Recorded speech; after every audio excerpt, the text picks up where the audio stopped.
তো ভাই আমি দেখলাম নেটফ্লিক্স থেকে আসা হাইস্টের ওপরে বানানো একটা নতুন মুভি জুয়েল থিপ, স্টার আর সাইফ আলী খান, জয়দীপ আহলাওয়াত আর কুনাল কাপুর।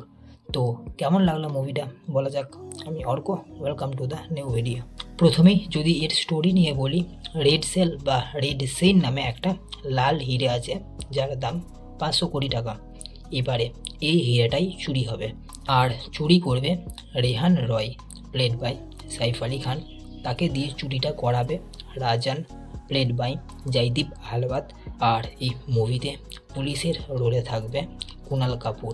সত্যি কথা বললে মুভির স্টোরি একদমই বেসিক আর খুব সিম্পল রেখেছে মেকার্সরা।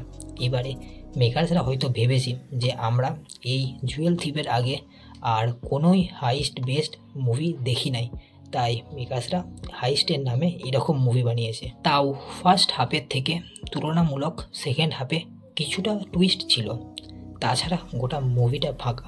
বাকি মেকার্সরা মুভিতে নাই ঠিক করে কোনো ক্যারেক্টারদের ইন্ট্রোডাকশন করিয়েছে, আর নাই সেই ক্যারেক্টারদের সাথে আমরা ইমোশনালি অ্যাটাচ হতে পেরেছি। বাকি যদি অ্যাক্টিং নিয়ে বলি, সাইফ আলী খানের অ্যাক্টিং মোটামুটি ছিল, খুব ভালোও না আবার খুব খারাপও না। বাকি কুনাল কাপুরের অ্যাক্টিংও মোটামুটি ভালো ছিল, তবে মেকার্সরা তার ক্যারেক্টারটাকে এত চালাক বানিয়েছে যে সে নিজেই হ্যান্ডেল করতে পারছে না, আর প্রত্যেকবার সে চালাক হয়েও বোকার মতো কাজ করে যায়। তারপর যদি জয়দীপ আহলাওয়াতকে নিয়ে বলি, তাহলে গোটা মুভির মধ্যে শুধু আমার তাকেই ভালো লেগেছে। গোটা মুভি একদিকে যেমন খারাপ হয়েছে, তেমন আরেকদিকে জয়দীপ আহলাওয়াত ভালোভাবে কাজ করেছে নিজের। বাকি এত বেসিক আর সিম্পল ইন্ট্রোডাকশনের মধ্যেও জয়দীপ আহলাওয়াত নিজের প্রপার ফেস ইমোশনস আর নিজের অ্যাক্টিং স্কিল দিয়ে নিজেকে আলাদা করে রেখেছে এই মুভির মধ্যে।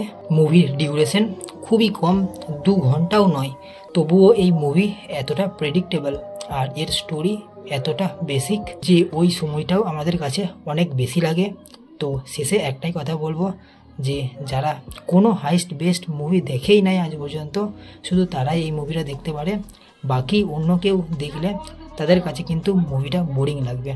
তো ওভারঅল দেখে একে আমি দেবো 2 আউট অফ 5 স্টার। তো আবার দেখা হচ্ছে নেক্সট ভিডিওতে। বাই, সাবস্ক্রাইবটা করে দাও।